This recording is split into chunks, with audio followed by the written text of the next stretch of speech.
अस्सलाम वालेकुम students. Last time हमने जो है वो एल्कीन्स की प्रिपरेशन और रिएक्शंस पढ़ लिए थे। ठीक है, अब जैसे आप लोगों को मालूम होगा कि आपके एनईटी का फर्स्ट राउंड 1 एडमिशन टेस्ट करीब आ रहा है बहुत, तो हम जो है ना वो एमसीक्यूज़ की प्रैक्टिस कर लेते हैं। ठीक है,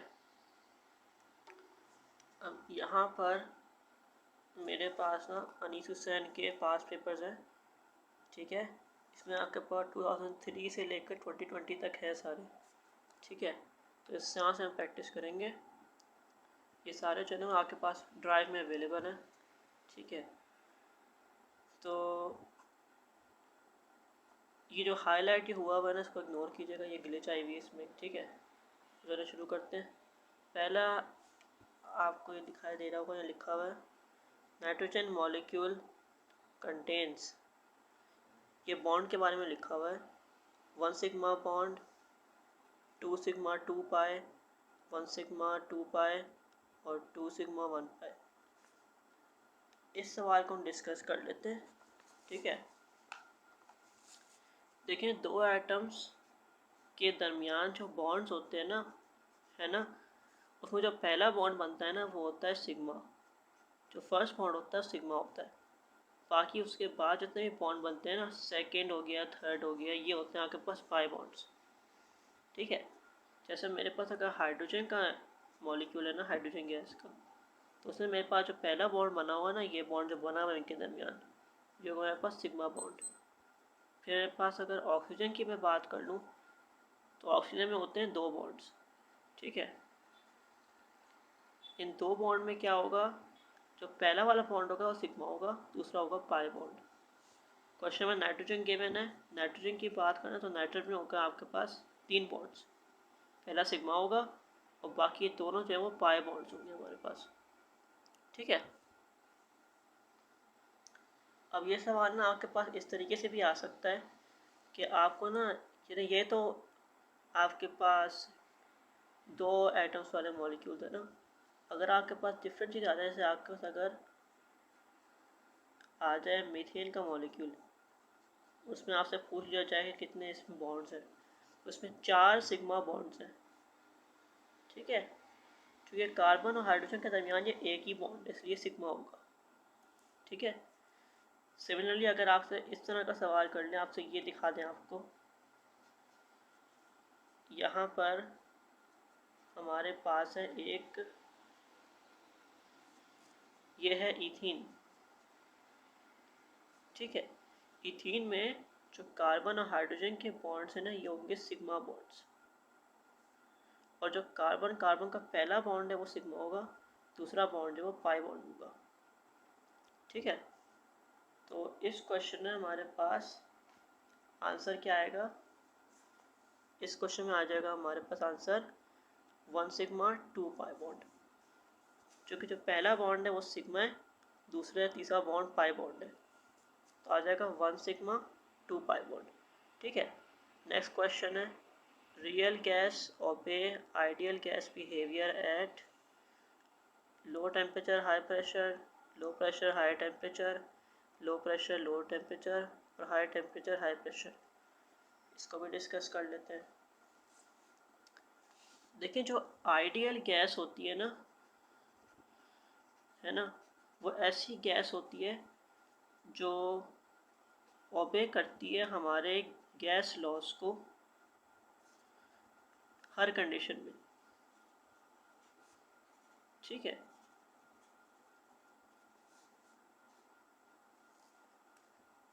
अब आइडियल गैस जो है ना वो हमारे यूनिवर्स में कोई एग्जिस्ट नहीं करती। वो इसलिए चूँकि तमाम जो हमारे गैसेस है ना, जो गैसेस हमारे पास मौजूद है ना, वो होती हैं हमारे पास रियल गैसेस। ठीक है, और रियल गैसेस जो है ना वो डिविएट करती हैं आइडियल गैस बिहेवियर से, और वो डिविएट करती हैं कुछ एक्सट्रीम कंडीशन में, वो हम देख लेते हैं। ठीक है, अब देखिए रियल गैस और आइडियल गैस में दो जो बड़े डिफरेंसेस है ना, उनमें पहला डिफरेंस तो हमारे पास ये है कि आइडियल गैस जो ना वो हमारे पास पॉइंट मैसेस होते हैं, आइडियल गैस के मॉलिक्यूल्स छोटे पॉइंट्स होते हैं।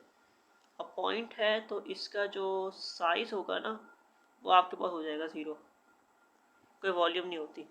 ठीक है, जो आइडियल गैस होती है ना वो होते हैं आपके पास रिजिड स्फीयर्स। ठीक है, रिजिड स्फीयर का मतलब ये हो गया कि इनके पास ना कोई स्पेसिफिक साइज होता है और इनकी स्पेसिफिक वॉल्यूम होती है। वो होती बहुत कम है लेकिन ज़ीरो नहीं होती, होती है ज़रूर। ठीक है, इस डिफरेंस को कंसिडर करते हैं हम और इसी चीज़ को लेके चलते हैं कि किस तरह ना real gas ideal gas behaviour से डिविएट करती है। ठीक है, अब यहाँ पे ना मैं दो लॉस डिस्कस करूँगा, चार्ल्स लॉ और बॉयल्स लॉ। ये आपको पता होंगे दोनों। ठीक है, चार्ल्स लॉ क्या था कि volume gas direct proportional to temperature, और बॉयल्स लॉ कहता है कि volume of gas is inversely proportional to pressure.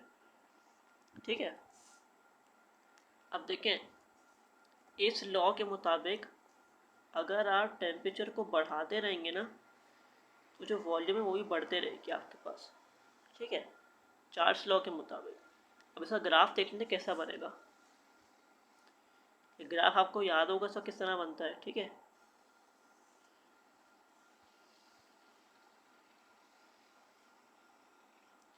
X axis में आपके पास वॉल्यूम हो गई, वाई एक्सिस में आपके पास टेम्परेचर हो गया।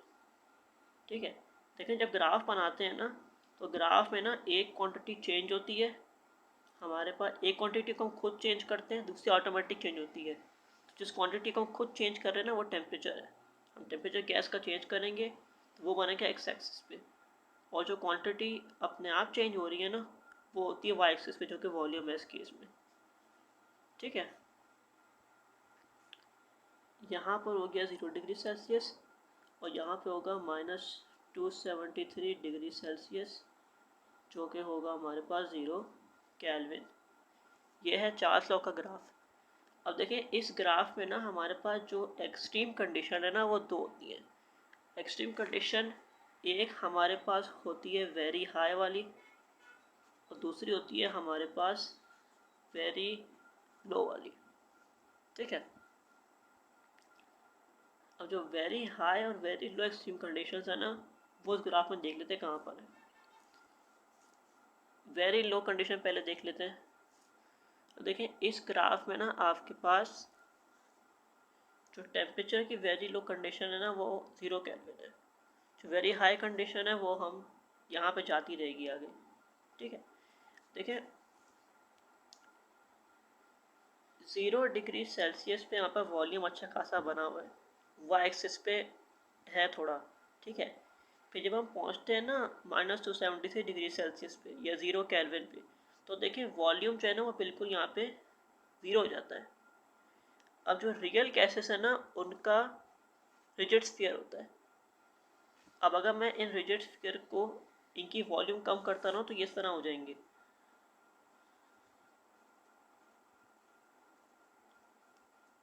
अब देखिए इनकी जो वॉल्यूम है ना वो यहाँ पर 0 नहीं बन रही, लेकिन अगर मैं आइडियल गैस वालों को करीब करता हूँ तो वो यूँ बन जाएंगे यूँ। अब इसकी जो वॉल्यूम है वो 0 है। इसका मतलब ये हुआ कि चार्ल्स लॉ में जो वेरी लो टेम्परेचर है ना उस पर हमारे पास रियल गैसेस की वॉल्यूम 0 हो जाती है, सॉरी आइडियल गैसेस की वॉल्यूम 0 हो जाती है, लेकिन रियल गैसेस की वॉल्यूम 0 नहीं होती। तो रियल गैसेस जो है ना वो चार्ल्स लॉ को लो टेम्परेचर की एक्सट्रीम कंडीशन में ओबे करती हैं, लेकिन आइडियल गैसेस चार्ल्स लॉ को लो टेम्परेचर की एक्सट्रीम कंडीशन में ओबे करती हैं, लेकिन रियल गैसेस जो है ना वो हमारे पास चार्ल्स लॉ को लो टेम्परेचर पे ओबे नहीं करती, क्योंकि यहाँ पे वॉल्यूम 0 नहीं है। ग्राफ के मुताबिक वॉल्यूम 0 होनी चाहिए लेकिन यहाँ वॉल्यूम 0 नहीं है। तो ये ग्राफ जो है ना वो हमारे पास जो यहाँ पे 0 वॉल्यूम दिखा रहा है यहाँ शो नहीं हो रही। इसका मतलब हुआ कि real gases very low temperature पे चार्ल्स लॉ ओबे नहीं करती। ठीक है, तो अगर वेरी हाई टेम्परेचर की बात कर लेना तो रियल गैसेस की वॉल्यूम की कोई लिमिट नहीं होती। अब जो ये टेम्परेचर बढ़ाते रहेंगे ना तो देखिए टेम्परेचर बढ़ रहा है और वॉल्यूम भी बढ़ रही है। जब टेम्परेचर बढ़ता रहेगा तो वॉल्यूम भी बढ़ती रहेगी। होगा ये कि इसकी वॉल्यूम जो है ना वो कंटिन्यूसली बढ़ती रहेगी, जब बढ़ती रहेगी रुकेगी नहीं। हमारे पास ना रियल गैसेस में वॉल्यूम की इंक्रीज होने की ना कोई लिमिट नहीं होती, ठीक है। इसी वजह से वेरी हाई टेम्परेचर पर भी ना real gases ideal behaviour show करती है।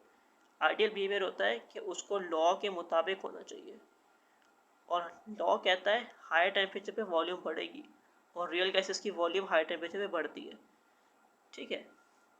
इसका मतलब हो गया कि लो टेम्परेचर पे real gases ideal behaviour show नहीं करती, हाई टेम्परेचर पे करती हैं, ठीक है। अब प्रेशर की बात कर लेते हैं तो बॉयल्स लॉ स्टडी करना होगा हमें। बॉयल्स लॉ ग्राफ ही पता है आपको किस तरह होता है। यूँ होता है ग्राफ बॉयल्स लॉ का, यूँ होता है ग्राफ, ठीक है।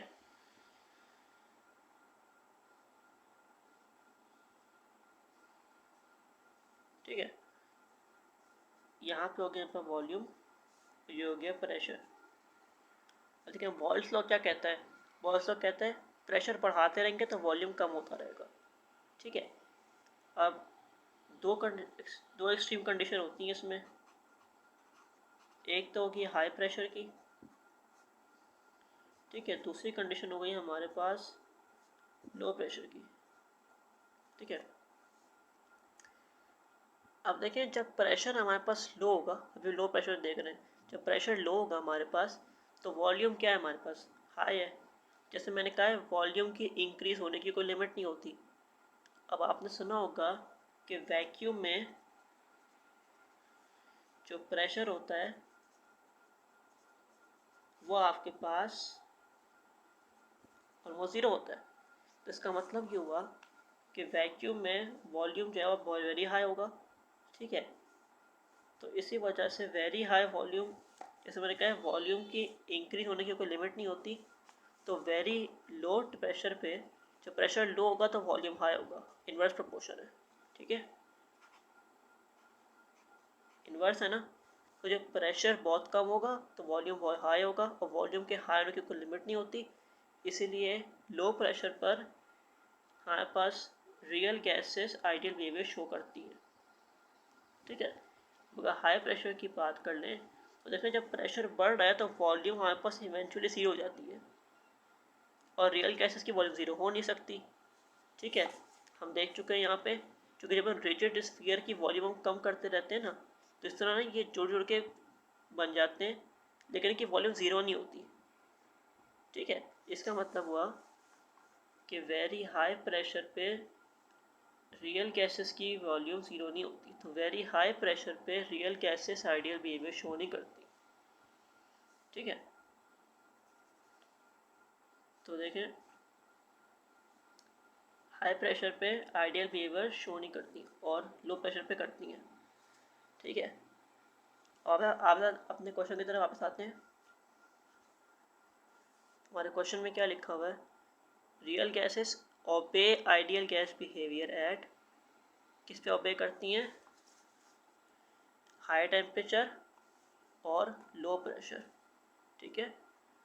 तो क्या हो गया हमारे पास high temperature low pressure, option B सही होगा इसमें।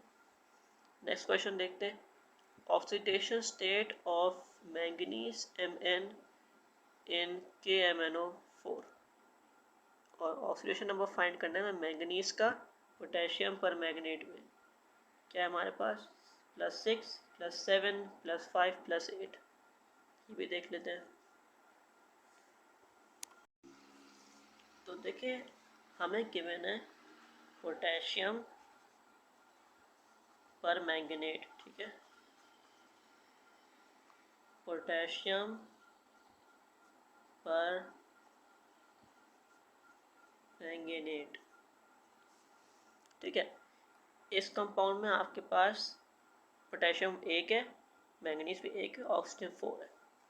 अब देखिए हमें पता है कि पोटेशियम का ऑक्सीडेशन स्टेट क्या होता है, वो होता है हमारे पास +1। और ये +1 कहाँ से आया हमारे पास?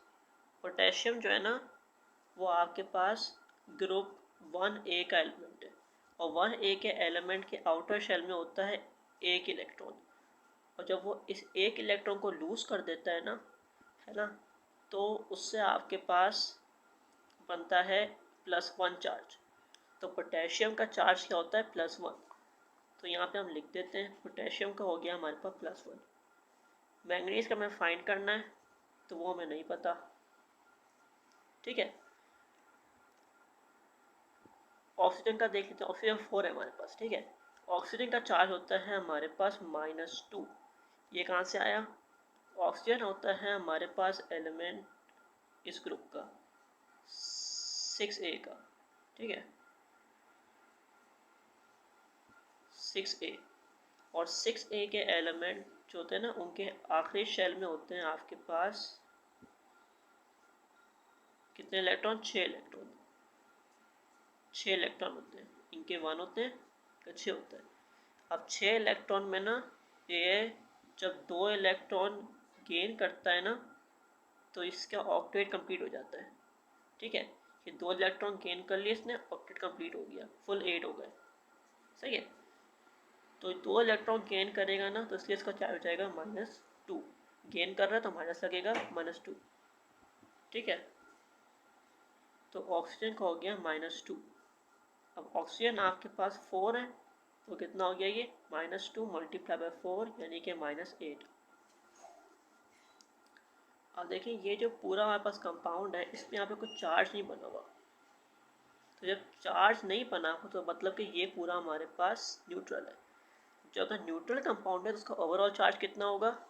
0 होगा, क्योंकि न्यूट्रल है, ठीक है। इसका मतलब हुआ कि पोटेशियम का चार्ज प्लस मैंगनीज का चार्ज प्लस O4 ऑक्सीजन का चार्ज हो गया हमारे पास 0। वो जो वैल्यूज हमने ढूंढी है ये में ऐड कर देते हैं। पोटेशियम का हो गया +1, मैंगनीज का हमें नहीं पता तो वैसे ही रह जाएगा, और ऑक्सीजन का हो गया हमारे पास -8, ठीक है। सॉल्व कर लेते हैं इसको, सिंपल मैथ का सवाल है ये। +1 -8 = 0, ये मल्टीप्लाई का माइनस हो गया। मैंगनीज -7 = 0, ये हमने ऐड किया, -7 हो गया। इस जगह मेरे पास मैंगनीज इक्वल टू यहाँ भेजेंगे 7 + 7, ठीक है। वापस देखते हैं अपने सवाल को।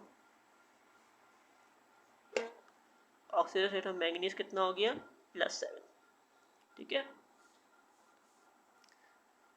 Valence shell electronic configuration of an element is 3s2 3p2 है, ये नहीं 3p1 है, 3s2 3p1। What is valency of element? Okay, ये थोड़ा ट्रिकी सवाल आ गया, इससे मैं तो डिटेल में जाना पड़ेगा, ठीक है। ये भी देख लेते हैं, ठीक है। 3s2 और 3p1। अब देखें, यहाँ तक s और p की बात है ना तो यहाँ पर दोनों पे 3 लिखा हुआ है, जिसका मतलब ये है कि इस एलिमेंट का जो इलेक्ट्रॉन है ना वो थर्ड ऑर्बिट में, ठीक है। फर्स्ट ऑर्बिट होता है, ये न्यूक्लियस हो गया, फर्स्ट ऑर्बिट होता है, सेकंड ऑर्बिट, थर्ड ऑर्बिट। यहाँ पर थर्ड ऑर्बिट में, थर्ड ऑर्बिट में s ऑर्बिटल में 2 इलेक्ट्रॉन हो गए और p ऑर्बिटल में हो गया 1। तो इलेक्ट्रॉन के बाद तो एटम के पास इलेक्ट्रॉन कितने टोटल? 3 हो गए, 2 s में 1 p में, 3 हो गए। अगर 3 इलेक्ट्रॉन हो गए ना इसके पास, है ना, तो इसका मतलब हो गया कि जब ये इलेक्ट्रॉन गेन करेगा डोनेट करेगा, ये गैस करना है हमें। इसमें क्या है देखें, हमारे पास इलेक्ट्रॉन जो है ना वो ऑक्टेट कंप्लीट करने के लिए 8 चाहिए होते हैं, इसके पास 3 पहले से हैं तो इसको 5 एक्स्ट्रा चाहिए होंगे। अब 5 इलेक्ट्रॉन ना गेन करना आसान काम नहीं होता, एटम्स 5 इलेक्ट्रॉन गेन नहीं कर सकते क्योंकि कोई 5 इलेक्ट्रॉन डोनेट नहीं करता, ठीक है। इसी वजह से ये अपना ऑक्टेट कंप्लीट करने के लिए 3 इलेक्ट्रॉन लूज कर देगा। अब आप सोच रहे होंगे 3 इलेक्ट्रॉन लूज करेगा 0 हो जाएंगे इसके पास, वो 0 नहीं होंगे, उसलिए चूंकि जो सेकेंड शेल होती है ना इलेक्ट्रॉन्स की, एटम की जो इलेक्ट्रॉन की अरेंजमेंट होती है वो इस तरह होती है। आपके पास जो फर्स्ट शेल है ना उसमें 2 इलेक्ट्रॉन होते हैं, सेकेंड शेल में आपके पास इलेक्ट्रॉन पहले से मौजूद होते हैं। ठीक है, इसको ना जो इलेक्ट्रॉन्स है ना लास्ट शेल में है ना, वो इसके पास कंप्लीट होने चाहिए। रूल ये कहता है हमारे पास लास्ट शेल के इलेक्ट्रॉन कंप्लीट होने चाहिए। अब अगर इसकी लास्ट शेल थर्ड शेल है तो थर्ड शेल कंप्लीट करने के लिए इसको 5 इलेक्ट्रॉन चाहिए होंगे, और 5 इलेक्ट्रॉन कोई डोनेट नहीं करता। तो अगर ये देखिएगा अपनी सेकेंड लास्ट शेल को, सेकेंड लास्ट शेल में कितने इलेक्ट्रॉन है, 8 है, तो सेकेंड लास्ट शेल कंप्लीट है। इसका मतलब हुआ कि जो लास्ट शेल है ना, अगर इसके 3 इलेक्ट्रॉन चले जाएं तो जो लास्ट शेल है वो सेकेंड वाली हो जाएगी। अभी जो है ना वो थर्ड हमारे पास लास्ट है, लेकिन ये जो है ना वो हमारे पास इनकम्प्लीट है। ठीक है, तो अगर मैं थर्ड को हटा दूं तो मेरे पास सेकंड जो है ना वो लास्ट बन जाएगी, और सेकंड जो है वो कंप्लीट है। और जो शेल कंप्लीट होती है तो एटम स्टेबल होते हैं। इसी वजह से सबसे स्टेबल एटम्स है ना हमारे पास नोबल गैसेस होते हैं, क्योंकि नोबल गैसेस के ऑक्टेट्स कंप्लीट होते हैं। ठीक है, हीलियम जो है ना उसका लास्ट शेल फर्स्ट है, फर्स्ट जो है ना वो लास्ट होती है हीलियम में, और फर्स्ट में वहाँ पर 2 इलेक्ट्रॉन कंप्लीट होते हैं। फर्स्ट शेल में 2 इलेक्ट्रॉन आता है, 2 इलेक्ट्रॉन कंप्लीट होते हैं। ठीक है, फ्लोरीन जो है ना वो हमारे पास दूसरा होता है, उसमें हमारे पास 8 इलेक्ट्रॉन्स होते हैं। ठीक है, उसमें सेकंड शेल लास्ट होती है और वो कंप्लीट होती है। सॉरी, फ्लोरीन नहीं होगा, ये होगा हमारे पास, ये होगा नियोन। सॉरी, फ्लोरीन ये नियोन है। ठीक है, नियोन में होते हैं आपके पास 8 इलेक्ट्रॉन, तो सेकंड शेल लास्ट होती है, वो कंप्लीट होगी हमारे पास। इसीलिए कंप्लीट शेल की वजह से इलेक्ट्रॉन्स और एटम्स जो है ना वो स्टेबल होते हैं। ठीक है, तो अगर हमारे पास एक ऐसा एटम है जिसके लास्ट शेल में 3 इलेक्ट्रॉन है, तो अगर वो 3 इलेक्ट्रॉन लूज कर देगा तो जो सेकंड लास्ट शेल बचेगी ना वो तो वैसे ही कंप्लीट है। तो क्या करना है हमें, ये 3 इलेक्ट्रॉन निकालने ताकि ये शेल लास्ट हो जाए और लास्ट शेल कंप्लीट हो जाए। ठीक है, तो जब ये 3 इलेक्ट्रॉन लूज करेगा तो चार्ज कौन सा आएगा इस पे आएगा चार्ज +3। तो क्वेश्चन में हमारे पास क्या लिखा हुआ है, valence shell electron confusion item electron of element is 3s2 3p1, और वैलेंसी कितनी होगी हमारे पास +3। ठीक है, +3, ये हो गई हमारे पास इसकी वैलेंसी। तो करेक्ट आंसर क्या हो जाएगा इस क्वेश्चन में, करेक्ट आंसर हो जाएगा डी। ठीक है, हम नेक्स्ट कर लेते हैं। When ethanol reacts with H2SO4, which one of the following product is obtained? Alkane, alkene, alkyne, none of the above। ये भी देख लेते हैं। ठीक है, क्वेश्चन में क्या था हमारे पास, एथेनॉल, एथेनॉल का मतलब होता है ईथेन और ऑल। ठीक है, ईथेन का मतलब हो गया मेरे पास 2 कार्बन वाली चेन है, और ईथेन लिखा हुआ है तो सिंगल बॉन्डेड है, और ऑल का मतलब हो गया एक एल्कोहल, यानी इसमें ना एक OH ग्रुप अटैच्ड है। ठीक है, अब कार्बन के बाकी वैलेंसी फिल करने के लिए हाइड्रोजन भर देते हैं इसमें। क्या रखें, कार्बन 4 बॉन्ड में आता है। ठीक है, ये मॉलिक्यूल है मेरे पास मौजूद यहाँ पर, ये हो गया मेरे पास एथेनॉल। और जब ये एथेनॉल रिएक्ट करेगा H2SO4 से, अब देखिए यहाँ पर क्वेश्चन में लिखा हुआ है रिएक्ट। रिएक्ट जो है ना वो हमारे पास कीवर्ड है।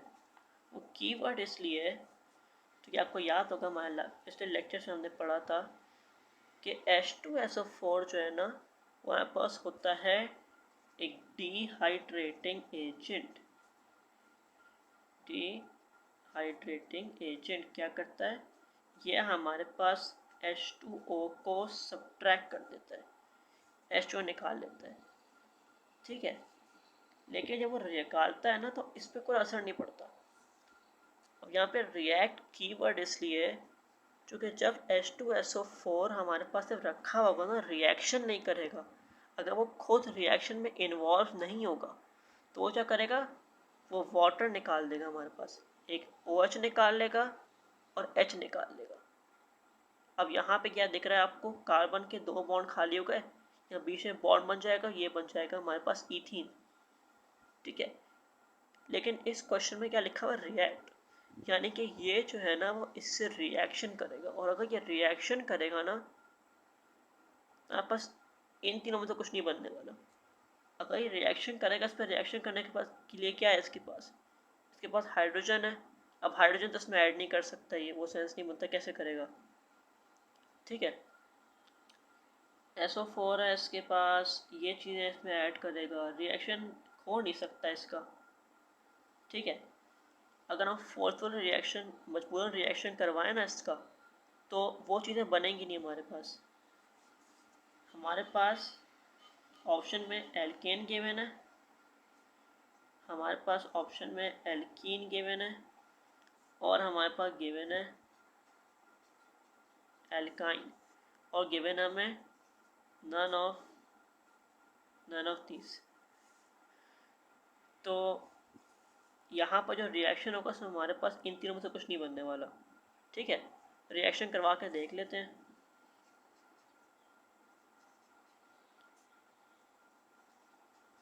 अब ये केमिकल रिएक्शन जो है ना वो कई रास्ते से जा सकते हैं, ठीक है। आपको ना बस ना कि जनरल मेथड पता होना चाहिए कि किस तरह रिएक्शन होगा हमारे पास।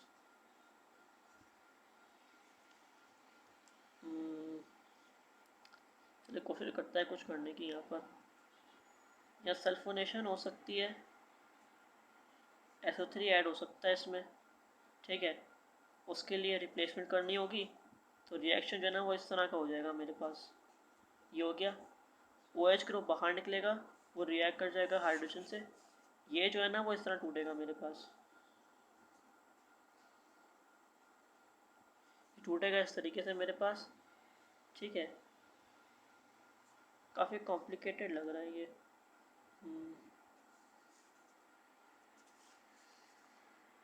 अब देखिए मैं मजबूरन रिएक्शन करवा रहा हूँ उसका, देखने पर किस तरह का रिएक्शन बन रहा है इसका।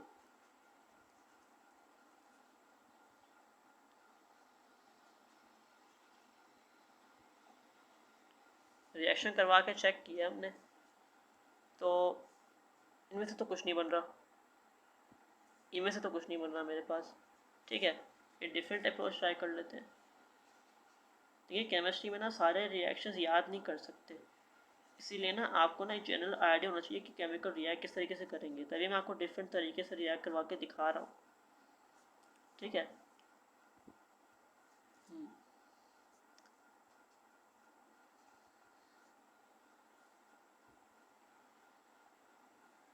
अगर मैं इसमें से SO2 बना लूँ तो क्या बनेगा, अगर मैं SO2 अलग कर लूँ उसमें से तो मेरे पास H बच जाएगा और O बन जाएगा, ठीक है। उससे भी रिएक्शन करवा के देख लेते हैं, ठीक है। वाटर बन गया, ऑक्सीजन अलग हो गया,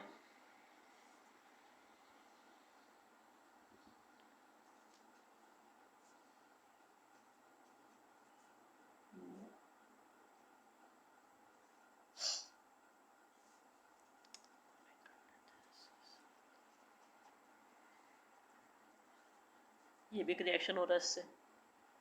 अब देखिए इन तमाम जो रिएक्शन मैं करवा कर दिखा चुका हूँ आपको, ठीक है। इन रिएक्शन में मेरे पास ना इन तीनों में से कुछ नहीं बन रहा, तो जो करेक्ट आंसर होगा ना इस क्वेश्चन में होगा नन ऑफ दिस। अच्छा जब टेस्ट पे बैठे होंगे आपको रिएक्शन करवाने की ज़रूरत नहीं है, आपको ना जहन का इस्तेमाल करके सोचना है कि भाई ये जो ऑप्शन गिवन है इनमें से कोई चीज़ बन भी सकती है या नहीं बन सकती, और जनरली नहीं बन सकती, ठीक है। तो इस क्वेश्चन में यहाँ पर कुछ नहीं बन सकता, इसका मतलब ये हुआ कि इसका आंसर जो है वो नन ऑफ दिस हो गया, ठीक है। अब आपको जानना है रिएक्शन कैसे हुआ तो मैं दिखा देता हूँ आपको। ये इसमें अलग हुआ था इन चीज़ों में, ऑक्सीजन अलग से दिया था नेसेंट बनाकर, जो हाइड्रोजन है ना वो इस OH के साथ मिलकर H2O बन गया, जब OH की जगह खाली हुई ना तो ये आके यहाँ फिट हो गया, तो सल्फोनेट बन गया हमारे पास। ये बन गया मेरे पास इथाइल सल्फोनेट, इसको कहते हैं सल्फोनेशन, सल्फोनेटिंग ग्रुप। ठीक है, यहाँ पे क्या हुआ है मेरे पास, यहाँ पे ना मैंने एक H,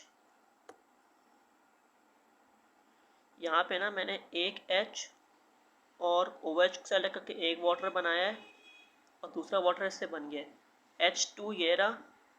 O जो है ना O4 था ना, मैंने 2O यहाँ पे रख दिया है, एक O इधर है, एक O यहाँ पर है।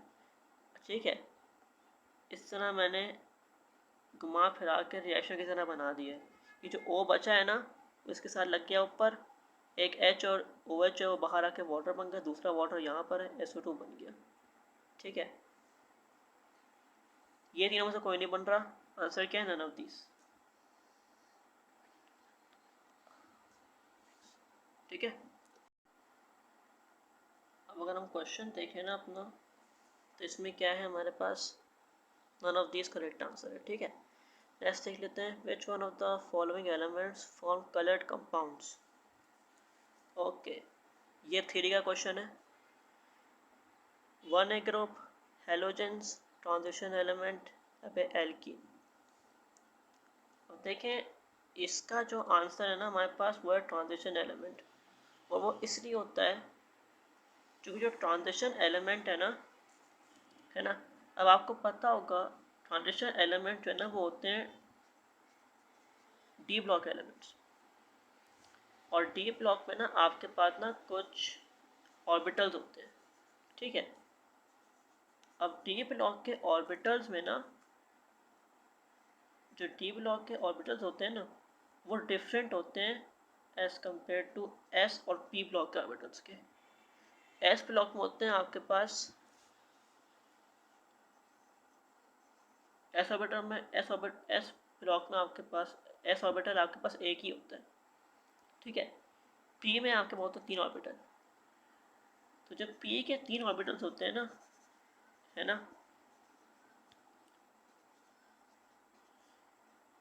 इनका जो एनर्जी का डिफरेंस होता है ना, इन ऑर्बिटल्स के दरमियान की एनर्जी का डिफरेंस क्या है। ठीक है, पी ऑर्बिटल्स के एनर्जी का डिफरेंस जो है ना वो होता है आपके पास 0, और वो 0 होता है।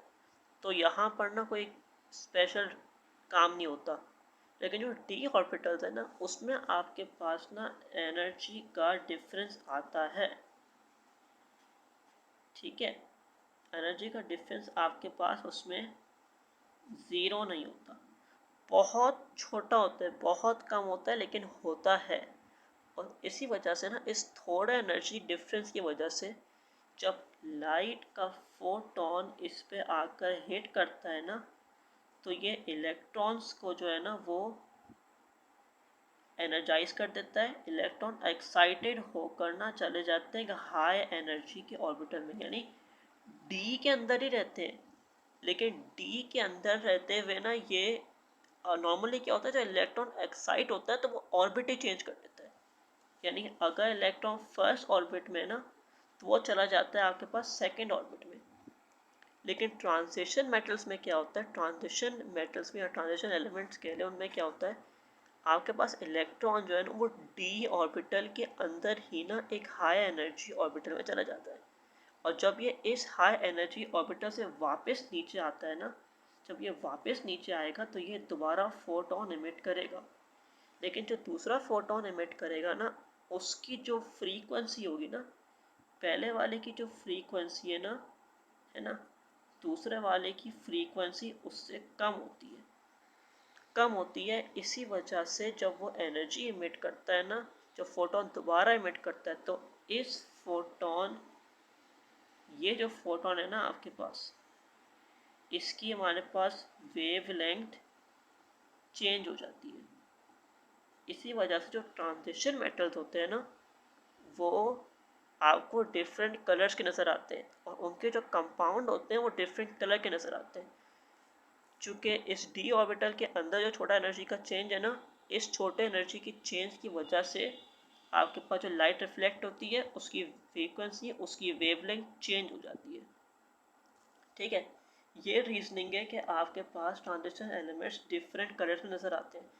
आपके पास आयरन जो है ना वो 2 कलर्स में होता है, एक तो बेस शाइनी सिल्वर आयरन होता है आपके पास, ठीक है।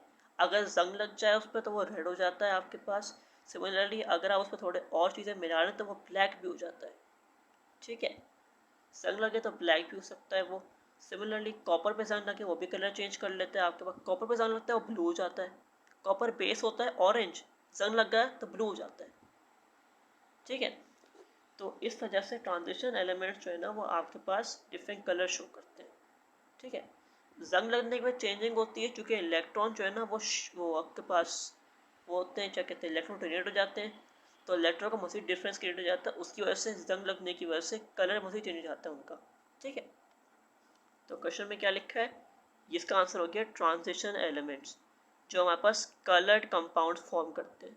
क्यों करते हैं मैंने बता दिया आपको। ठीक है, एल्कीन तो हाइड्रोकार्बन है वो तो नहीं करता, हेलोजेंस भी नहीं करते, ये वन ए ग्रुप भी नहीं करता।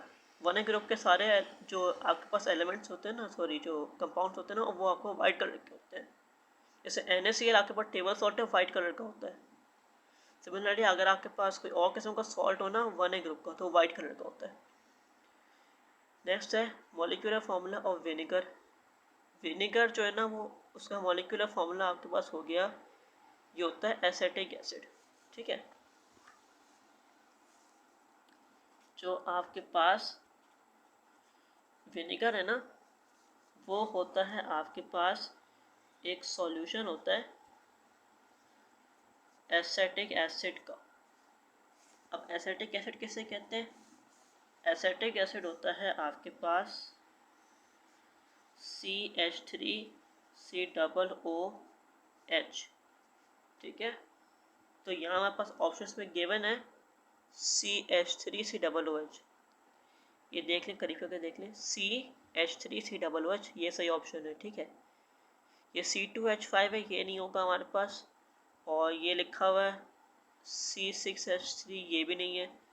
और ये HCOOH ये भी नहीं है। CH3COOH acetic acid.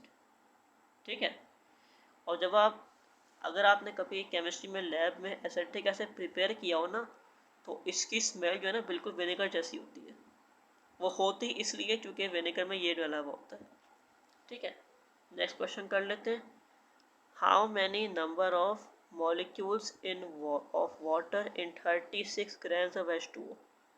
ये सिंपल है, हमारे पास नंबर ऑफ मॉलिक्यूल्स का है ना उसने, तो हमारे पास शुरू के लेक्चर्स में हमने पढ़ा था कि नंबर ऑफ मॉलिक्यूल्स का फॉर्मूला होता है number of moles multiplied by Avogadro's number. ठीक है, तो नंबर ऑफ मॉलिक्यूल क्या हो गया हमारे पास, ये हो गया हमारे पास number of moles small n multiplied by Avogadro's number, Avogadro's number n है। ठीक है, अब वाटर कितना गिवन है हमें, 36 ग्राम्स। नंबर ऑफ मोल को ना मैं रिप्लेस कर रहा हूँ इसके ओरिजिनल फॉर्मूले से, जो कि होगा मेरे पास mass of substance divided bye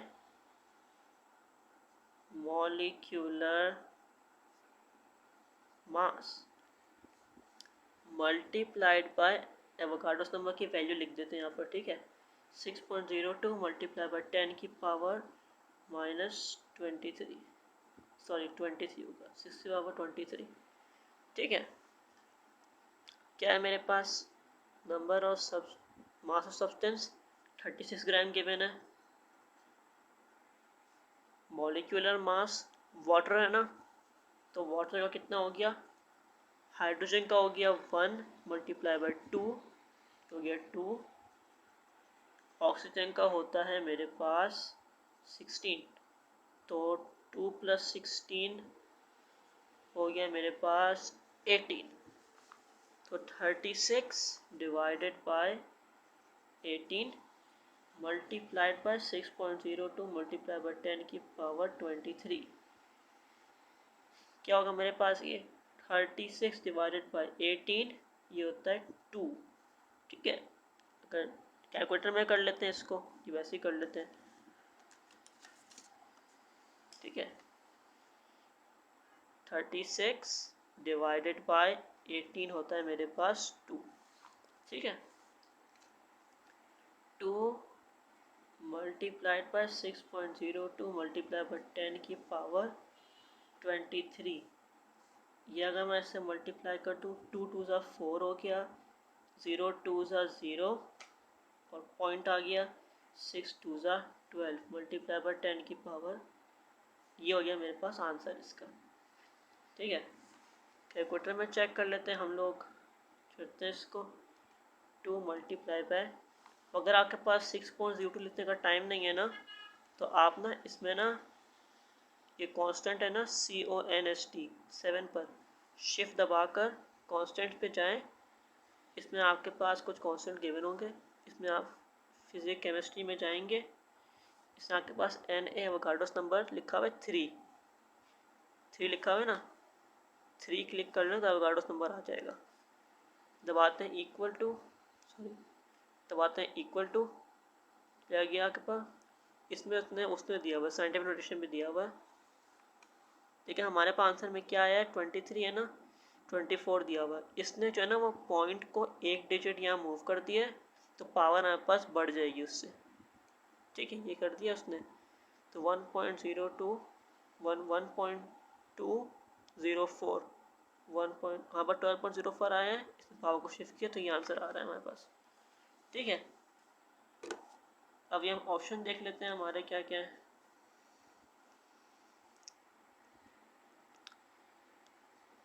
1.2 multiply by 10 की पावर 24, 1.2 मल्टीप्लाई 10 की पावर 23, 12 मल्टीप्लाई 10 की पावर 24 और 6.02 मल्टीप्लाई 10 की पावर 23। अब पहली बात, ये 6 का आंसर तो गलत हो गया, बच्चे हमारे पास 3 आंसर 12 वाले। इनमें क्या है, ये 23 है ना, 1.223 ये गलत है, क्योंकि हमारे पास जो है ना वो 12 में 23 आ रहा है, इसमें 1.2 गिवन है ना, तो ये गलत हो गया। ऑप्शन बी क्या है, 12 और 24, हाँ पर 12 लिखा लेकिन 23 आ रहा है, तो बी भी गलत हो गया। ए में क्या है, 1.2 और 24, हाँ पर 12 लिखकर 23 लिखा है। अगर मैं इसको पॉइंट को शिफ्ट कर दूँगा ना, जैसे कैलकुलेटर में किया हुआ था उसने, तो इसका आंसर ना ये हो जाएगा। 0.4 को हम इग्नोर करेंगे, नेग्लिजिबल कर देंगे उसको, तो हमारे पास आ जाएगा आंसर ये इसका। ठीक है, पॉइंट को मैंने शिफ्ट किया है लेफ़्ट साइड पे, पॉइंट को लेफ़्ट साइड पे शिफ्ट किया तो पावर मैंने ऐड कर दी है। ठीक है, क्या हो गया, 1.2 10 की पावर 24, ऑप्शन ए मेरे पास करेक्ट है। अब क्या है मेरे पास, at equilibrium concentration of reactant and product is equal, reaction ceases, rate of forward and reverse reaction is equal, reaction stopped। अब इक्विलिब्रियम कंडीशन वो होती है, देखें कुछ केमिकल रिएक्शन होते हैं आपके पास वन वे, ठीक है, जैसे कि for example simple chemical reaction neutralization देख लेते हैं हम। मेरे पास NaOH है, इसको मैं रिएक्ट करवा रहा हूँ HCl से, तो ये मेरे पास बन जाएगा, ये आपने बहुत दफ़ा रिएक्शन देखा, मुझे एक्सप्लेन करने की ज़रूरत नहीं है, ये हो गया इसमें। ठीक है, अब ये रिएक्शन मेरे पास डायरेक्ट है, ये रिएक्शन वापस नहीं जा सकता। ऐसा नहीं होता कि वाटर और सॉल्ट मिलके एसिड बन जाए, वरना तो सारा मामला ख़राब हो जाएगा हमारा। ठीक है, लेकिन कुछ रिएक्शन उससे होते हैं आपके पास, जो आपके पास होते हैं रिवर्सिबल, उनको ना हम इस तरीके से लिखते हैं, एक यूँ और एक यूँ। ठीक है, इसका मतलब होता है कि रिएक्शन फॉरवर्ड भी जा सकता है और रिएक्शन बैकवर्ड भी जा सकता है। अब देखिए इसमें आपके पास ना एक होती है फॉरवर्ड कंडीशन, एक होती है इसमें आपके पास बैकवर्ड कंडीशन, और एक होती है आपके पास इसमें इक्विलिब्रियम कंडीशन। फॉरवर्ड कंडीशन वो होती है जिसमें रिएक्शन जो है ना वो सिर्फ फॉरवर्ड जा रहा होता है, यानी बैकवर्ड वाला बहुत नेग्लिजिबल होता है, और बैकवर्ड कंडीशन वो होती है इसमें रिएक्शन सिर्फ पीछे ही जा रहा होता है, आगे वाले फॉरवर्ड थोड़ा नेग्लिजिबल होता है। ठीक है, लेकिन देखें जब रिएक्शन बैकवर्ड फॉरवर्ड जाता रहता है तो एक टाइम आता है कि वो बिल्कुल रुक जाता है अपनी जगह पर। ठीक है, जैसे अगर आपके पास एक पेंडुलम होगा ना, है ना, अगर आपके पास एक पेंडुलम है तो ये पहले फॉरवर्ड जाएगा, फिर बैकवर्ड जाएगा, फिर फॉरवर्ड जाएगा, बैकवर्ड जाएगा, फिर एक वक्त आएगा कि ये पेंडुलम जो है ना वो अपनी जगह पे स्टिल हो जाएगा। अब ये आ चुका है इक्विलिब्रियम में। ठीक है, केमिकल रिएक्शन भी ऐसे ही होते हैं। मैं आपको एक सिंपल एग्जांपल दिखाता हूँ ऐसे केमिकल रिएक्शंस की। फॉर एग्जांपल मेरे पास ये है, क्या पास सल्फर डाइऑक्साइड प्लस ऑक्सीजन, और मेरे पास इसमें एक रिवर्सिबल रिएक्शन आता है जिसमें मेरे पास बन रहा होता है SO3। ठीक है, ये 2 हो गया, ये भी 2 हो गया। ये रिवर्सिबल रिएक्शन है मेरे पास। इसमें क्या है, मेरे पास ये रिएक्शन फॉरवर्ड जाएगा। अब देखें जब मैं रिएक्शन स्टार्ट करूंगा ना, मेरे पास कोई SO3 मौजूद नहीं है, तो क्या होगा, रिएक्शन ओनली फॉरवर्ड जा रहा होगा। ठीक है, फिर अनस्टेबिलिटी की वजह से ये SO3 ब्रेक होगी और ऑक्सीजन जुड़ जाएगी वापस में और सल्फर डाइऑक्साइड अलग हो जाएगी। मेरे पास रिएक्शन बैकवर्ड जा रहा होगा। क्या बनेगा, जो रिएक्शन स्टेबिलिटी में से ब्रेक हो जाएगा ना, SO2 बन जाएगी, दोबारा ऑक्सीजन बन जाएगी, रिएक्शन बैकवर्ड जा रहा होगा। अब होगा क्या, एक पॉइंट आएगा कि इसमें फॉरवर्ड और बैकवर्ड जाते जाते जाते जाते इक्विलिब्रियम में आ जाएगा। वो होगा पास इक्विलिब्रियम कंडीशन। उसमें क्या होगा, उसमें जब रिएक्शन स्टार्ट करेंगे ना हम, तो 100% SO2 जो है ना वो कन्वर्ट हो रही होगी SO3 में। ठीक है, ये मेरे पास हो जाएगी इसमें फॉरवर्ड कंडीशन। और फिर एक वक्त ऐसा आएगा कि SO3 इस कंटेनर में, जिस कंटेनर में हम रिएक्शन कर रहे हैं ना, है ना, इस कंटेनर में मेरे पास SO3 भर जाएगी। जब भर जाएगी ना तो वो रिएक्शन स्टार्ट हो जाएगा बैकवर्ड जाना। और फिर क्या होगा मेरे पास, फिर मेरे पास रिएक्शन जाएगा 100% बैकवर्ड। उसमें क्या होगा, मेरे पास SO3 जो है ना वो वापस जा रही होगी और मेरे पास SO2 बन रही होगी। लेकिन एक पॉइंट ऐसा आएगा, अब देखिए SO2 दोबारा बन गई। अब क्या होगा, SO2 रिएक्ट करेगी ऑक्सीजन के साथ और SO3 बन जाएगी, फिर SO3 टूट के और दोबारा ये बन जाएगी। अब ये बैकवर्ड फॉरवर्ड होते होते क्या होगा, एक पॉइंट ऐसा आएगा कि मेरे पास आ जाएगी इक्विलिब्रियम कंडीशन। और वो तब आएगी जब मेरे पास 50% SO2 कन्वर्ट हो रही होगी SO3 में, और सिमिलरली 50% SO3 कन्वर्ट हो रही होगी SO2 में।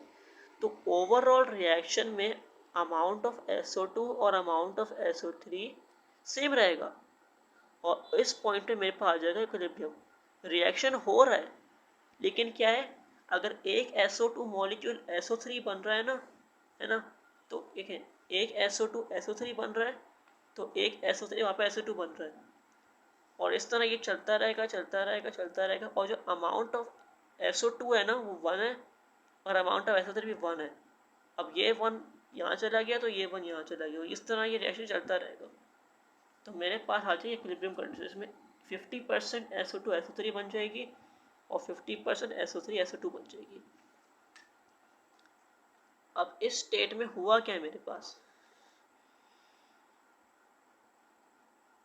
अब देखें इस स्टेट में मेरे पास concentration of reactant and product is equal, ये बिल्कुल सही है। रिएक्शन सीजेस, ये भी ठीक है। Rate of forward reaction and reverse reaction is equal, ये भी ठीक है। और रिएक्शन स्टॉप्ड। अब देखें इस क्वेश्चन में ना हम थोड़ा सा डिटेल में जाते हैं थोड़ा। Concentration of reactant and product is equal, ऐसा नहीं होता इस क्वेश्चन में। एग्जैक्टली ये वर्डिंग नहीं, वो इसलिए चूँकि देखें अगर मेरे पास, चले मैंने तो एग्जांपल इसके लिए दिए ना, अगर मैं इसी एग्जांपल को ले लूँ ना, तो मेरे पास जो रिएक्टेंट्स है ना इसमें वो दो हैं। Number of moles of SO2 कितना है 2, number of moles of O2 कितना है 1, 2 + 1 होता है 3। तो number of mole of reactant कितने 3 है और number of mole of product कितना है 2 है। 3 जो है ना वो 2 के बराबर नहीं होता, इसका मतलब कॉन्सेंट्रेशन जो है ना वो इक्वल नहीं होगी। ठीक है, कॉन्सेंट्रेशन में डिफरेंस रहेगा मेरे पास। रिएक्शन सीजेस तो ऐसा नहीं होता, रिएक्शन मैंने पढ़ा का है, रिएक्शन इसमें स्टॉप नहीं होता, हो रहा होता है कंटिन्यूसली, लेकिन उसका रेट बराबर रहता है। तीसरा क्या है, rate of forward and reverse reaction is equal, ये सही है क्योंकि मैंने कहा 50% चेंज होगी और 50% जाएगा वापस। ठीक है, रिएक्शन स्टॉप्ड तो ऐसा नहीं होता, रिएक्शन स्टॉप नहीं होता। क्यों नहीं होता, वो रिएक्शन चल तो रहा है हमारे पास, जो स्टॉप थोड़ी होगा। तो इसका जो करेक्ट आंसर है वो मेरे पास हो जाएगा इसमें C, rate of forward reaction and reverse reaction is equal. C हो जाएगा करेक्ट आंसर इसमें। ठीक है, नेक्स्ट क्या है, इन 18 gram of glucose number of moles of carbon is. अब यह आ गया इंटरेस्टिंग क्वेश्चन, इसमें क्या लिखा हुआ है, नंबर ऑफ मोल्स है, मॉलिक्यूल से नंबर ऑफ मोल्स है। ठीक है, 18 ग्राम ऑफ ग्लूकोज। ठीक है, अब देखें 1 मॉलिक्यूल ऑफ ग्लूकोज में हमारे पास होता है कितना कार्बन होता है, 6 मॉलिक्यूल होते हैं कार्बन के। फॉर्मूला पता है ग्लूकोज का, C6H12O6, 6 कार्बन होते हैं ग्लूकोज के मॉलिक्यूल में। सिमिलरली 1 मोल ऑफ ग्लूकोज में होता है मेरे पास 6 मोल्स ऑफ कार्बन। तो अगर मुझे फाइंड करना है कि 80 ग्राम ऑफ ग्लूकोज में कितना कार्बन होता है,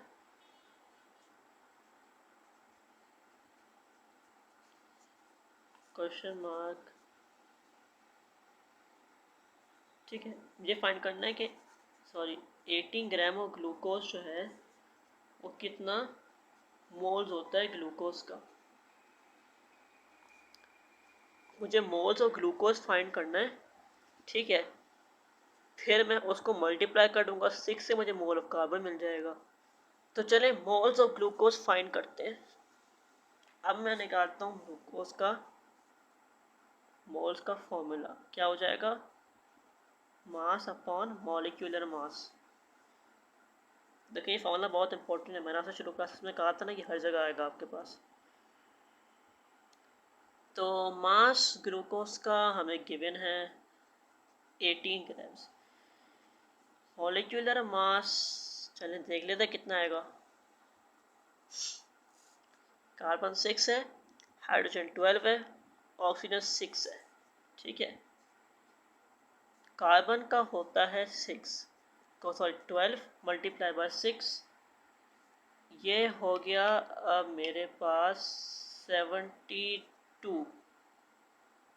ठीक है, अब मैं कर लेता हूँ हाइड्रोजन का, हाइड्रोजन 12 है तो हाइड्रोजन का होता है 1, तो 12 मल्टीप्लाई 1 12 हो गया। ऑक्सीजन का 6, ऑक्सीजन होता है 16 6 ये कर लेते हैं कितना होगा, ये मेरे पास आ जाएगा 6 6 36, 1 6 6 + 3 9 96। अब इन सबको मैं कर लेता हूँ ऐड, 2 + 2 + 6 होता है 10, 1 ऊपर कैरी, 1 + 7 होता है 8, 9 9 + 9 होता है 80, 180। या याद रख लिएगा ग्लूकोज का मॉलिक्यूलर फार्मूला होता है 180। ठीक है, मुझे याद है मैंने फिर भी ऐड करके दिखा दिया आपको ताकि आप कंफ्यूज ना हो कि पेपर के दौरान मैं क्या करूँ। तो इसका आंसर क्या हो गया मेरे पास 1/10। नंबर वो ग्लूकोज आ गए। अब मुझे फाइंड करना है मोल्स ऑफ कार्बन, वो जाएगा मेरे पास glucose, number of moles of glucose multiply by 6। 1 कितना होता है? 6 होता है ना, तो n कितना होगा? वो मल्टीप्लाई बाय 6 हो जाएगा। n क्या है? 1/10 multiply by 6,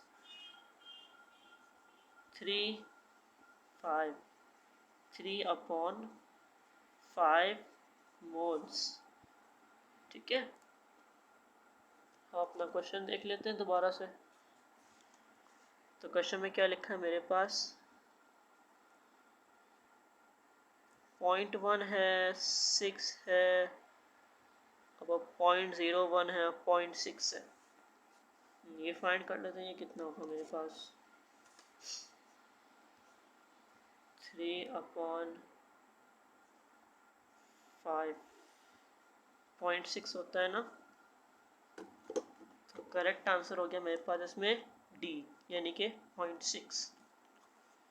next question structures का है। आपको याद होगा मैंने आपको बताया था कि स्ट्रक्चर बहुत इंपॉर्टेंट होते हैं ऑर्गेनिक केमिस्ट्री में। ठीक है,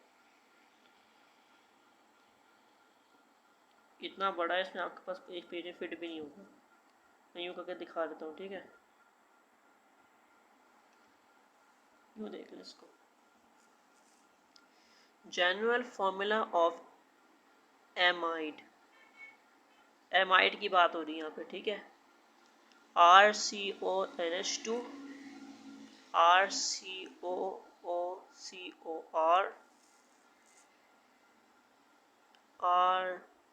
RNH2, none of these। दोबारा थोड़ा रीडू करते हैं अपनी ऑर्गेनिक केमिस्ट्री। ठीक है, हमने दो चीज़ें पढ़ी थी, एमाइंस और एमाइड्स।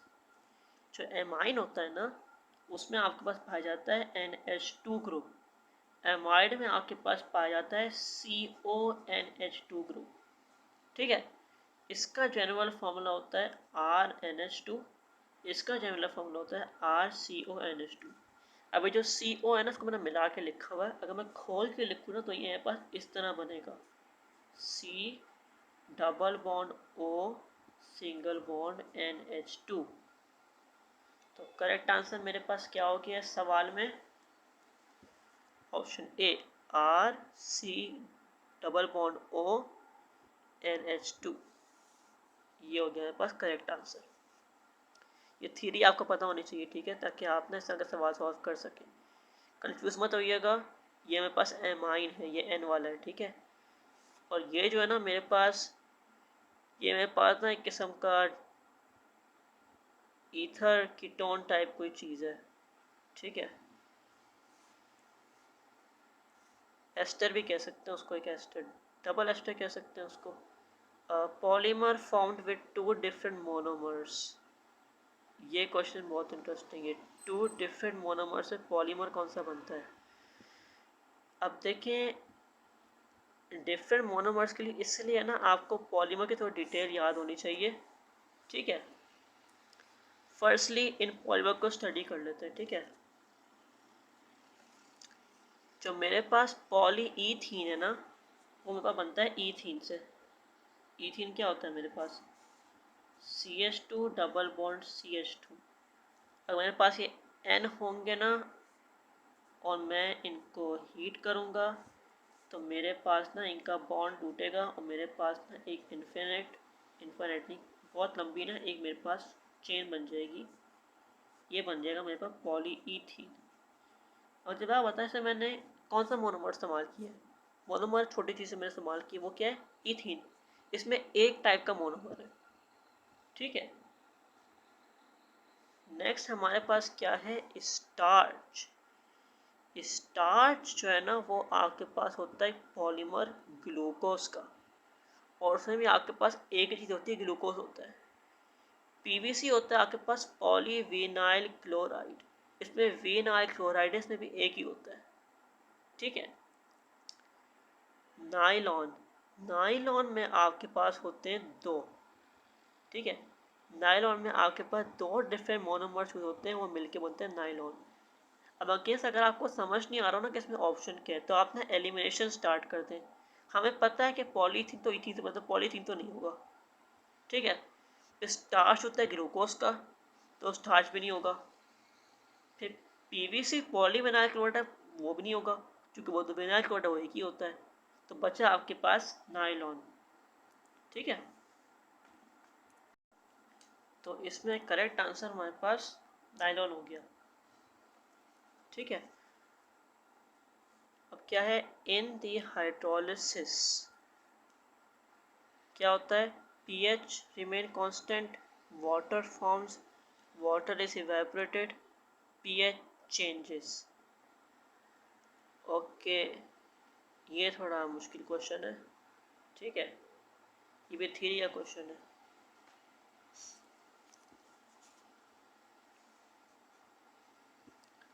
अब देखिए, जो हाइड्रोलिसिस आपके पास प्रोसेस होता है ना, वो रिलेटेड होता है पानी से, चूँकि इसमें हाइड्रो का वर्ड आया हुआ है।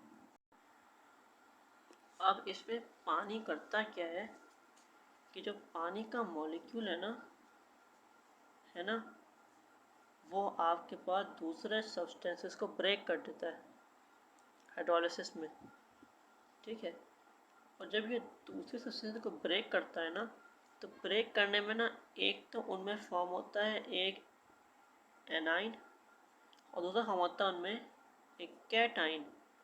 अब पानी जो ब्रेक होता है ना H+ और OH में, है ना, तो ये जो कैटाइन होता है ना, ये आपके पास आके इससे रिएक्शन कर लेते हैं।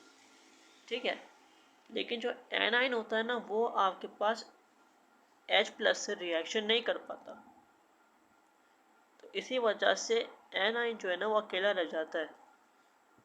रिजल्ट ये होता है कि आपके पास जो पीएच होता है ना, वो एनाइन के फेवर में जाके चेंज हो जाता है। ठीक है, कि आपके पास H+ कॉन्सेंट्रेशन बढ़ गई, तो पीएच आपके पास इसमें गिर जाएगा। इसी वजह से इस क्वेश्चन का जो करेक्ट आंसर है ना, वो ये आपके पास पीएच चेंज होता है, पीएच आपके पास कम होता है। वाटर फॉर्म नहीं होता इसमें, चूँकि वाटर से रिएक्शन कर रहे हैं तो वाटर फॉर्म क्यों होगा। वाटर एवेपोरेट भी नहीं होता, कितनी एनर्जी प्रोड्यूस होती है कि उसका टेम्परेचर बढ़ सके इतना। पीएच कांस्टेंट रह नहीं सकता, क्योंकि H+ आइन जो है वहाँ पर अलग बच जाता है। H+ एनाइन जो है ना, वो रिएक्शन नहीं करता इसमें। ठीक है, और H+ आइन जो है वो बचा रह जाता है। तो जब H+ की कॉन्सेंट्रेशन बढ़ेगी तो पीएच चेंज होकर जाएगा एसिडिक की तरफ। Next question, hydrocarbon compound is oxidized to form. अब ये इंटरेस्टिंग क्वेश्चन है, ऑक्सीडाइज्ड टू फॉर्म, ये भी क्या लिखा हुआ है, ऑक्सीडेशन। कंबशन की बात नहीं हो रही, ऑक्सीडेशन है। ने पढ़ा है, जब हाइड्रोकार्बन को आप ऑक्सीडाइज करते हैं, हाइड्रोकार्बन की ऑक्सीडेशन करते हैं, तो क्या बनता है आपके पास, कार्बन मोनोऑक्साइड बनती है आपके पास बनता है H2O। अगर आप कंबशन करेंगे तो CO2 बनेगी, अगर ऑक्सीडेशन करेंगे तो CO बनेगा। वो इसलिए जो ये कंबशन में ना आप ऑक्सीजन को फ्रीली प्रोवाइड करते हैं, अबंडेंट में ऑक्सीजन होती है, तो वो फ्रीली रिएक्ट कर ना CO2 बन जाता है। लेकिन अगर ऑक्सीजन को आप लो रखेंगे ना कॉन्सेंट्रेशन को, तो वो पूरी तरह रिएक्ट नहीं कर पाएगा, और कार्बन को ना एक ही ऑक्सीजन नसीब होगी। रिजल्ट ये निकलेगा कि आपके पास कार्बन के पास एक ही ऑक्सीजन होगी और CO बनेगा। कार्बोहाइड्रेट इसमें नहीं बनता आपके पास। ठीक है, उसके लिए कार्बोहाइड्रेट जो है ना, वो इससे बनता है, इसका रिवर्स रिएक्शन कार्बोहाइड्रेट बनता है। ठीक है, ऑक्सीजन का ताल्लुक नहीं कार्बोहाइड्रेट बनने से। और एलिफेटिक कंपाउंड्स भी आपके पास ऑक्सीडेशन से नहीं बन सकते। ठीक है, बनता आपके पास CO और H2O है। रिएक्शन हमने कर लिया था पहले क्लासेस में, मैं दोबारा करा देता हूँ आपको।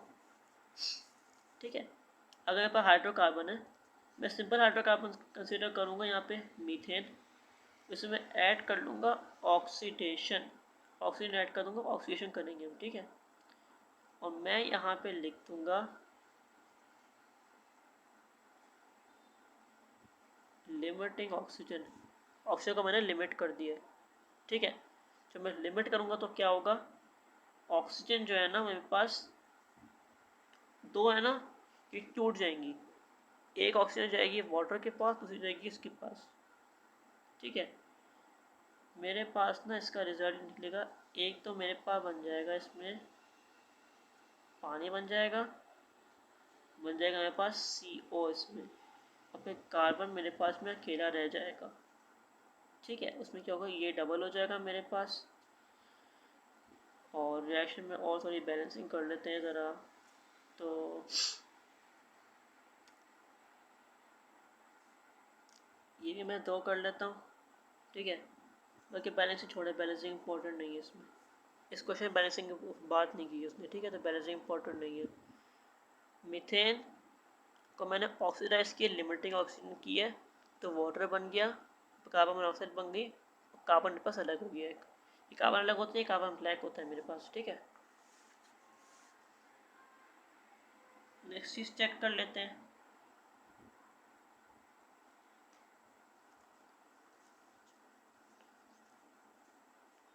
ठीक है,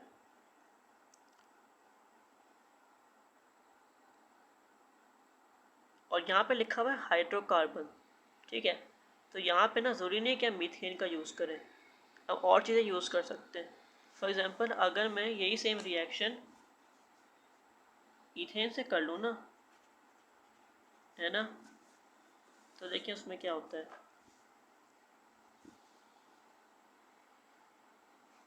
C2H6, और मैं इसमें ऐड कर लेता हूँ O2, और दोबारा मैं 2 करूँगा ये। ठीक है, दोबारा वही कर लेते हैं, लिमिटिंग O2, तो क्या होगा मेरे पास रिएक्शन, मेरे पास एक तो इसमें CO बन जाएगा, CO बनेगा, कार्बन मोनोऑक्साइड बनेगा, मेरे पास में 3 वाटर बन जाएगा। देखिए अब ये बैलेंस हो गया है।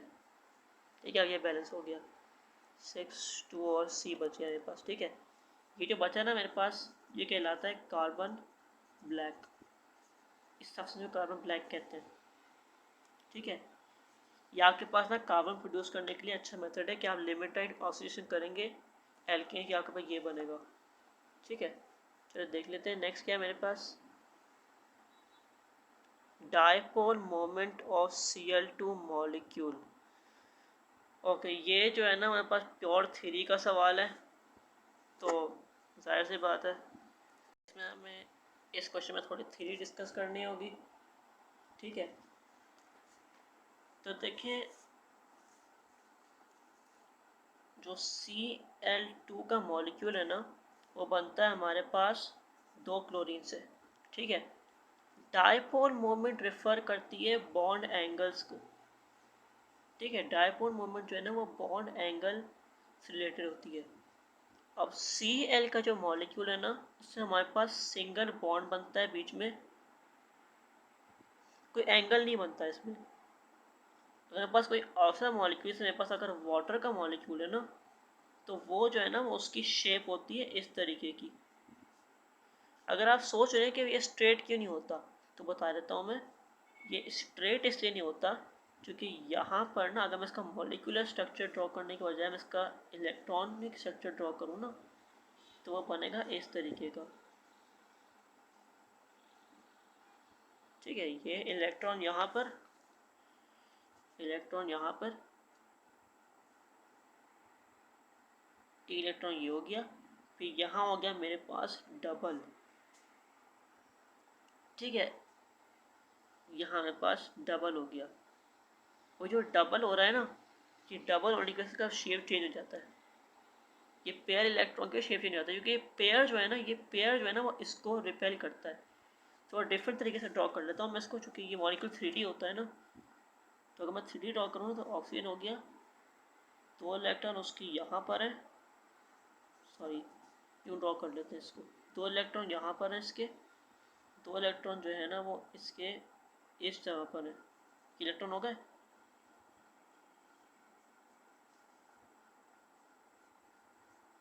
तो ये इस तरह का होता है। अभी जो पेयर्ड इलेक्ट्रॉन्स है ना, ये इनको रिपेल करते हैं, क्योंकि चार्जेस सेम है तो रिपेल करते हैं, जो रिपेल करते हैं तो ये बॉन्ड जो है ना वो शिफ्ट हो जाता है थोड़ा इस तरफ, रिपल्जन की वजह से, पेयर इलेक्ट्रॉन की रिपल्जन की वजह से ये शिफ्ट हो जाता है, तो उसका जो एंगल है ना वापस चेंज हो जाता है। अब क्लोरीन में ऐसा नहीं होता, क्योंकि दोनों क्लोरीन है, दोनों के पास जो इलेक्ट्रॉन की बॉन्डिंग है वो सेम बनती है, वो इस तरह के बन जाती है हमारे पास। ये हो गया। ठीक है, इसमें इलेक्ट्रॉन रिपल्शन की वजह से बॉन्ड इनका स्ट्रेट रहता है। तो जब बॉन्ड स्ट्रेट होगा तो जो एंगल होगा ना इनका वो होगा आपके पास ज़ीरो। तो डायपोल मोमेंट क्या हो जाएगी इसमें, ज़ीरो। तो ये कह रहे हैं कि नो डायपोल मोमेंट होती है। तो क्या गया हमारे पास, dipole moment and Cl2 molecule क्या हो गई, ज़ीरो। ओके, तो आज हम यहाँ तक ही रखते हैं इसको, ठीक है। फिर इंशाल्लाह नेक्स्ट क्लास में कंटिन्यू करेंगे। मैं कोशिश करूँगा कि थोड़ा फ्रीक्वेंसी ज़्यादा रखूँ इन अपलोड्स की, ताकि आपका ना मैक्सिमम MCQ जो कवर हो सकते हैं ना वो हो जाए पास पेपर से, ठीक है। तो चलें बस तैयारी करते हैं ना अपनी, देखते हैं कैसा होगा आपका पेपर और आपका टेस्ट, ठीक है। अल्लाह हाफ़िज़।